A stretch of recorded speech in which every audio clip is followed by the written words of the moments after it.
സംസ്ഥാനത്തെ ലോക്ഡൌൺ തുടരണം എന്ന് മുഖ്യമന്ത്രി. കേന്ദ്ര സർക്കാർ ഇക്കാര്യത്തിൽ എടുക്കുന്ന എല്ലാ തീരുമാനങ്ങളും അംഗീകരിക്കുമെന്നും മുഖ്യമന്ത്രി തിരുവനന്തപുരത്ത് വാർത്താ സമ്മേളനത്തിൽ പറഞ്ഞു. പ്രവാസികൾക്കായി എംബസികൾ കൂടുതൽ മദ്യഷാപ്പുകൾ ഈ ഘട്ടത്തിൽ തുറന്നു പ്രവർത്തിക്കുന്നില്ല.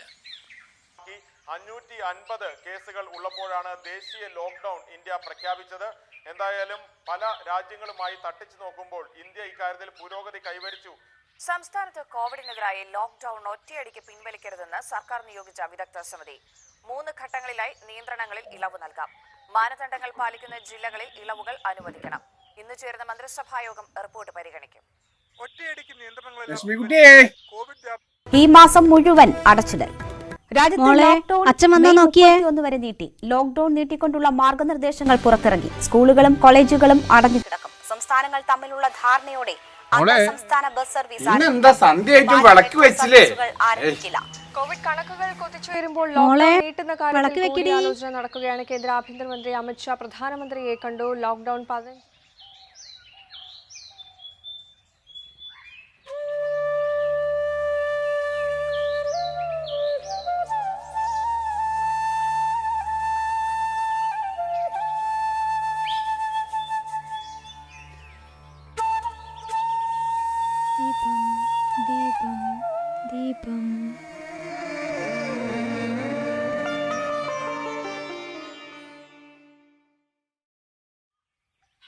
ദീപം ദീപം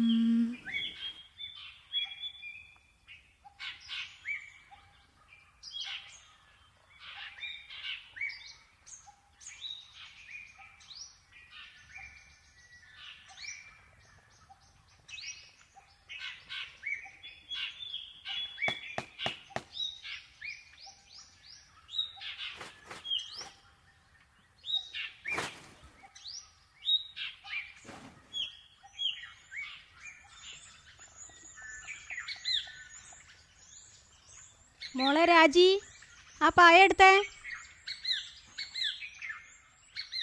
വെള്ളം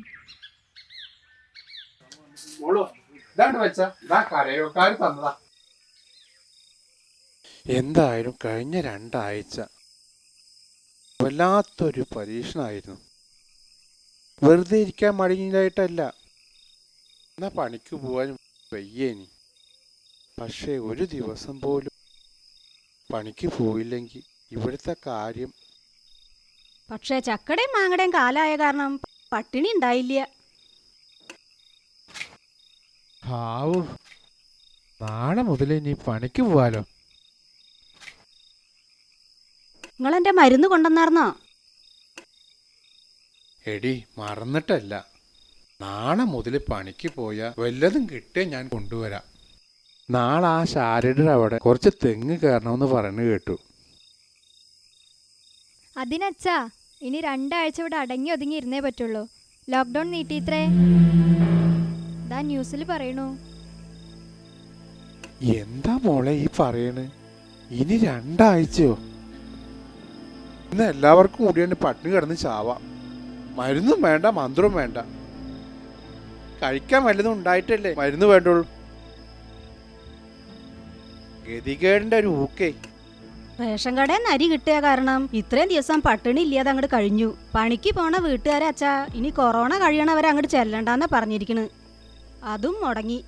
ഇനിയിപ്പൊ എന്താ ചെയ്യണ്ടേ ഈശ്വര? ഒരു അന്തം കിട്ടണില്ലല്ലോ എന്താ ദൈവേ. ഇനി നമ്മൾക്ക് എല്ലാവർക്കും സമൂഹ അടുക്കള തന്നെ ശരണം. അതെ, നമ്മുടെ മോനെ സെന്ററിൽ എവിടെയും കണ്ടോ? അപ്പൊ അവനിവിടെ ഇല്ലേ? അപ്പൊ അവന്റെ അടുത്ത് പോവരുത് പറഞ്ഞിട്ടില്ലേ? ബെസ്റ്റ്, നല്ല പാർട്ടിയാ. രാത്രി കിടക്കാൻ നേരത്ത് മാത്രം കയറി വരുന്ന ഒരു കക്ഷി. 2 ആഴ്ച തന്നെ എന്തായിരുന്നു അവിടെ പുകില്. ഫ്രണ്ട്സിൻ്റെ കൂടെ കറങ്ങി. പോലീസ് 2 തവണ പൊക്കി. ഞങ്ങളൊക്കെ പറഞ്ഞ കുറെ കേക്കും. എന്റെ വയറ്റിൽ ഇങ്ങനൊരു സാധനം വന്ന് പറന്നൂല എന്റെ ഈശ്വര. എത്ര മോഹമായിട്ട് അവനെ നാം പോളിടെക്നിക് പഠിപ്പിച്ച് ഉള്ളതെല്ലാം പൊറുക്കി വിട്ടു. നേരെ അവൻ യോഗ്യല്ല. അവിടുന്ന് തുടങ്ങിയതാ അവന് ഈ ചീത്ത കൂട്ടുകെട്ടും കള്ളുകൂടിയും വേണ്ടാത്ത കുറെ സ്വഭാവങ്ങളും. എന്നെ കുറെ വേണ്ടാത്തൊക്കെ പറഞ്ഞിട്ടാ പോയിരിക്കണ്. അവന് കാശ് വേണത്രേ, ഞാൻ എവിടെ നിന്ന് എടുത്തു കൊടുക്കാനാ? ഇനിയിപ്പോ ഏത് കൊലത്തിലാ വരികയാണ് അവന്റെ ഈശ്വര. ഇന്നലെ ആ ഹെൽത്തുകാരി കൊടുന്ന സാനിറ്റൈസറിൽ വെള്ളം ചേർത്ത് കഴിക്കണ കണ്ടു. ഭാഗ്യത്തിന് ഞാൻ കണ്ടു. ഏട്ടന്റെ കുറച്ച് ഇടി കിട്ടിയാലും ഏട്ടനത് കുടിക്കാൻ പറ്റിയില്ല. അതിനെ അവന്റെ കൂട്ടുകാരെ അവനെ നാശാക്കണതേ. എന്തിനാ മറ്റുള്ളവരെ മക്കളെ പറയണ്? നമ്മക്ക് യോഗമില്ല. എന്റെ കാലം കഴിയുന്ന മുമ്പ് ഇവളാരെങ്കിലും കയ്യിൽ ഏൽപ്പിക്കുന്ന ആഗ്രഹമുണ്ട്. അത് നടക്കുമോ എന്റെ ദൈവമേ? ഏട്ടൻ ഈ സാധനം കിട്ടാണ്ട് ഭ്രാന്ത് പോലെ അയക്കണു. അച്ഛാ, ഒറ്റയ്ക്കിരുന്ന് എന്തൊക്കെയാ കാട്ടിക്കുട്ടണെന്നറിയോ? കുറേ കരയണ കാണാം. പാവം തോന്നും. എവിടെ നിന്നെങ്കിലും കുറച്ച് കള്ള് മേടിച്ച് കൊടുത്താലോ എന്ന് വിചാരിച്ചതാ. പാവം. മദ്യം മാത്രമാക്കണ്ട, എല്ലാരും കുറച്ച് വിഷം കൂടി ആയിക്കോട്ടെ. എന്നാ എല്ലാവരും തീരുമല്ലോ. എന്തിനാ നിങ്ങൾ ഇങ്ങനെയൊക്കെ പറയണ്? ഞാനൊന്നും പറയണില്ലേ. മക്കള് നന്നാവണമെങ്കിലേ മുകളിലുള്ളവരും കൂടെ വിചാരിക്കണം. ഭഗവതി, ഏട്ടന് ശരിക്കും എന്തോ അസുഖമുണ്ട് അമ്മേ? ഇങ്ങനെയുള്ളൊരു ചികിത്സിക്കല്ലേ വേണ്ടത്? ഹാവു, ഇന്ന് പോലീസ് പിടിക്കാണ്ട് എത്തിയില്ലോ. കുഴപ്പമില്ലാണ്ട് എത്തി.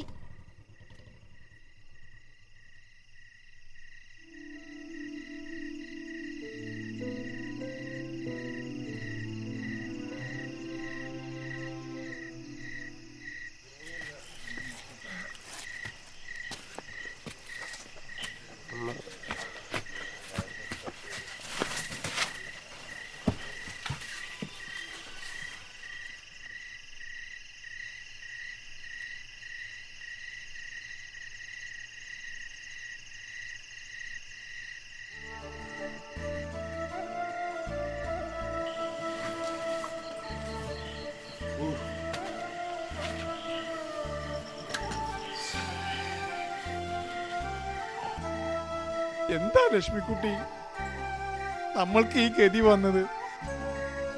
നമ്മളെ മോൻ കിടക്കണ കണ്ടോ?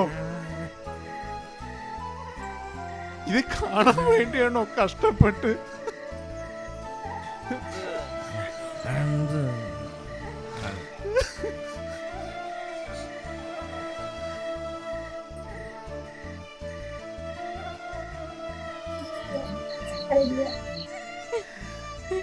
എന്റെ കാലശേഷം കുടുംബം നോക്കണ്ടാണ് ഇവൻ.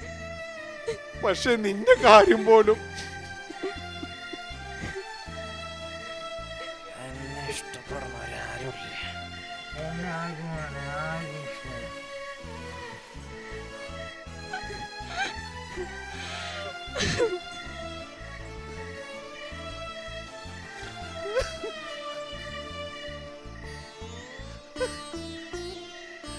ഓരോ തെങ്ങിന്റെ മുകളിൽ കയറുമ്പോൾ കാലിടറാതെ വീഴ്ന്നു. ഈ കുട്ടികളെ മുഖം മനസ്സിൽ കാണുമ്പോഴാ അതൊരു ശക്തിയാ. ഞാൻ വീണാൽ പിന്നെ പക്ഷെ ഈ തെങ്ങിനെ ചതിച്ചില്ല. പക്ഷെ എന്റെ മകൻ എന്നെ ചതിച്ചു.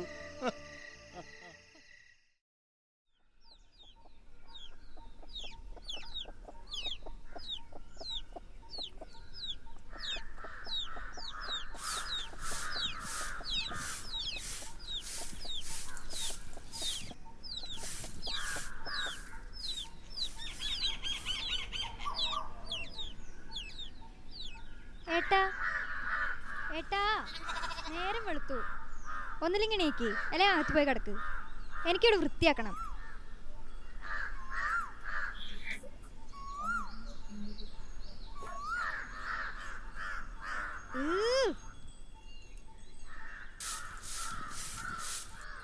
അമ്മേ, ചായ അയച്ചെടുത്തോളൂ കേട്ടോ.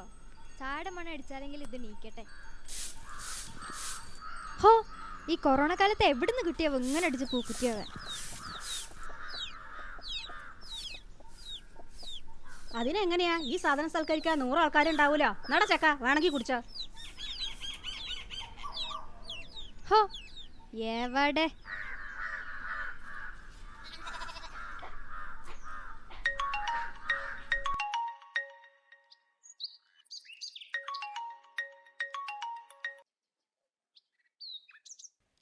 ഹലോ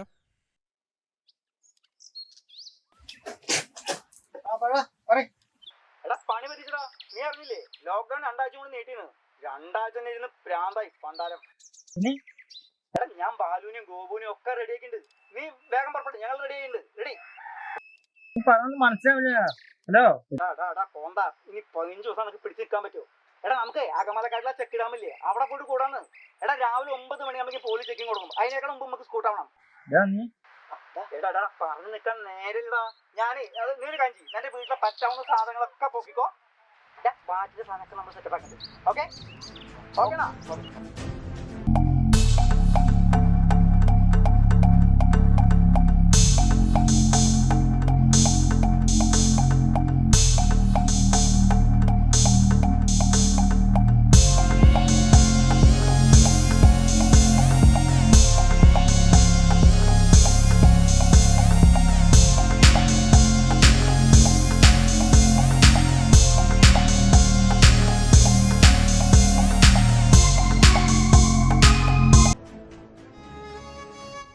നീ ഇതൊക്കെ എടുത്തിട്ട് എവിടേക്കാ പോണ്? ഏയ് അതെ,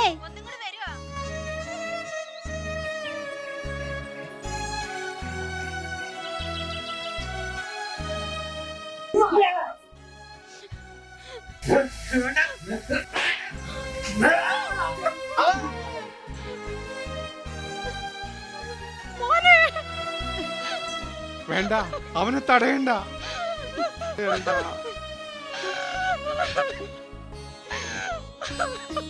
എങ്ങോട്ടാച്ച പോയിക്കോട്ടെ, എന്താച്ച കൊണ്ടുപോയിക്കോട്ടെ. അവനെങ്കിലും മനസ്സമാധാനം ഉണ്ടാവുമല്ലോ, ഒപ്പം ഈ കുടുംബത്തിനും. പക്ഷെ നീ കെട്ടിപ്പെറുക്കി കൊണ്ടുപോകുന്നത് ഞങ്ങളുടെ ചോര നീരുമാ.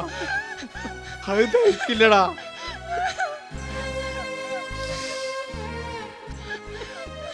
നീ ഇനി പടിക്ക് പുറത്ത്,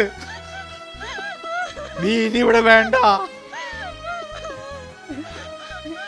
നമുക്കിങ്ങനെ ഒരു മകനില്ല.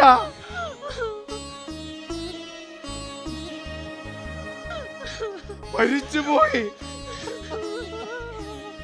ചത്തുപോയി.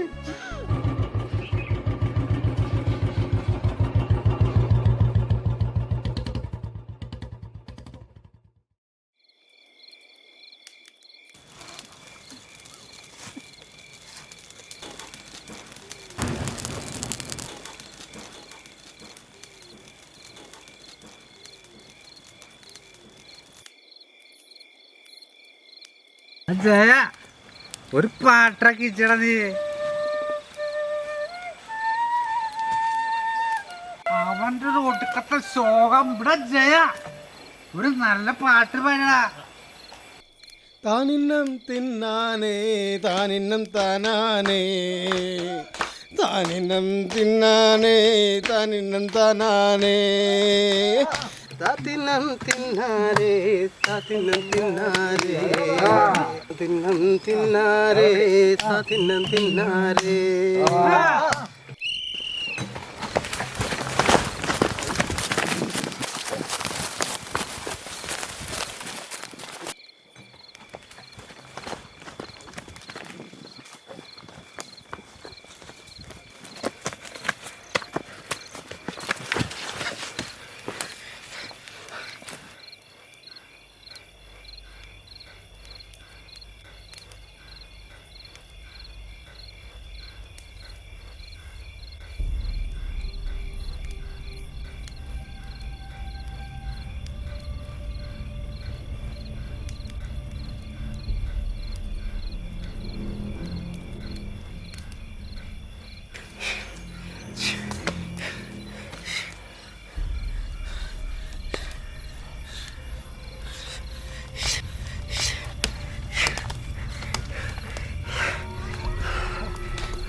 അച്ഛൻ്റെ സ്നേഹം തിരിച്ചറിയുന്നു.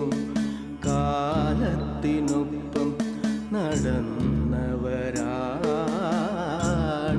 നാം.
തൃശൂർ കുന്നംകുളത്ത് യുവാവ് ആത്മഹത്യ ചെയ്തു. മദ്യം കിട്ടാത്തതിനെ തുടർന്നാണ് ആത്മഹത്യ എന്നതാണ് പ്രാഥമികമായ സൂചന. The development came after 5 people in Kerala committed suicide and more than 25 were admitted in de-addiction centers. മദ്യം ലഭിക്കാത്തതിനെ തുടർന്നുള്ള മാനസിക പ്രശ്നം അനുഭവിക്കുന്നവർക്ക് ഡോക്ടർമാരുടെ നിർദ്ദേശം അനുസരിച്ച് എക്സൈസ് മദ്യം ലഭ്യമാക്കുമെന്ന് അത്തരത്തിലുള്ള ഒരു സാധ്യതകളിലേക്കാണ് സൂചനകളിലേക്കാണ് ഈ റിപ്പോർട്ട് മൊത്തം പോകുന്നത്. കാടിന്റെ ഉൾപ്രദേശങ്ങളിൽ നിന്നും ഡാമുകളിൽ നിന്നും ഇതുവരെ തിരിച്ചറിയാൻ കഴിയാത്ത നിരവധി മൃതദേഹങ്ങളാണ് കണ്ടു എത്തിയിരിക്കുന്നത്. ഈ ലോക്ക്ഡൌൺ കാലയളവിൽ മദ്യത്തിനും മയക്കുമരുന്നിനും അടിമയായ 56 തരം ആൾക്കാരാണ് ഈ മാനസിക പ്രശ്നങ്ങളാൽ ആത്മഹത്യ ചെയ്തത്. ഗവൺമെന്റിന്റെ അടിയന്തര ശ്രദ്ധ ഇക്കാര്യത്തിൽ ഉണ്ടായിട്ടില്ലെങ്കിൽ ഇനിയും ഇത്തരത്തിലുള്ള ദുരന്തങ്ങൾ സംഭവിക്കുമെന്നാണ് നമുക്ക് ഇതിൽ നിന്ന് മനസ്സിലാക്കാൻ കഴിയുന്നത്.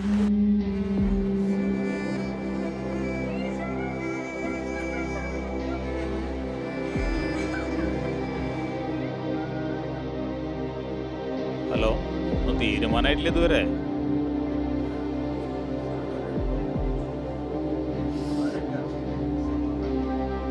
നമ്മുടെ നാട്ടിൽ തന്നെ ഒരുപാട് പേര് മിസ്സായിട്ടുണ്ടല്ലോ, അതും പല ദിക്കില്. പഴക്കം ചെന്ന കുറേ ബോഡികൾ കിട്ടിയിട്ടുണ്ട്. ഇതിലിപ്പോ ഏതാന്ന് വെച്ചിട്ടാ. പോസ്റ്റ്മോർട്ടം കഴിഞ്ഞാലേ വ്യക്തമാവൂ. ഓ ശരി, ഓക്കെ, ഞാൻ വിളിക്കാം.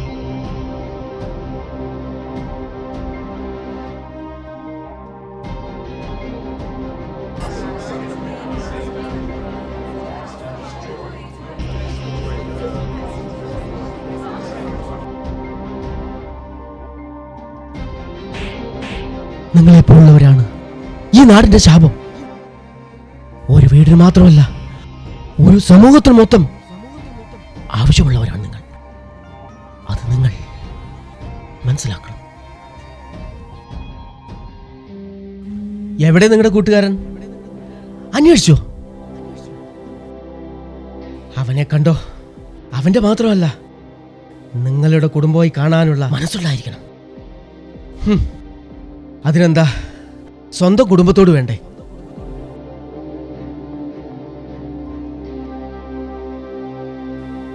നിങ്ങൾ മാത്രം നിങ്ങളുടെ സുഖം തേടി പോയപ്പോൾ നല്ലൊരു തലമുറ ഇവിടെ കഷ്ടപ്പെടുന്നു വേണ്ടി സമൂഹ അടുക്കള ഒരുക്കി മരുന്ന് ചികിത്സയ്ക്ക് ലഭ്യമാക്കിയും ഒരു സമൂഹത്തിന് മാതൃകയായി. ഒരു സമൂഹത്തെ സ്നേഹിക്കാനുള്ള ലഹരിയാണ് നിങ്ങൾക്ക് വേണ്ടത്. അപ്പോ നിങ്ങൾ മാത്രം സ്വന്തം സുഖം തേടിപ്പോയി. കഷ്ടം.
ഇത് നമ്മുടെ ഒരു പുതിയ ജീവിതമാണ്.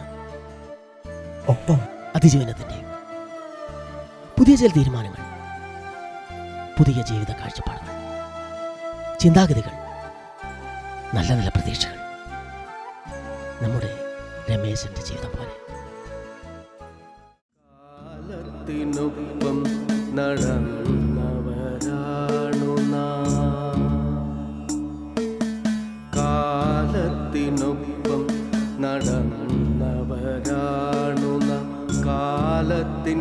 കെടുതികളെ മാറ്റിമറിച്ചവർ ചടുലമാം കരുനീക്കയാത്രയിലിന്നിത ഒരു മഹാമാരിയെ പേടിച്ചിടുന്നു നാം, ഒരു മഹാമാരിയെ പേടിച്ചിടുന്നു നാം. കാലത്തിനൊപ്പം നടന്നവരാ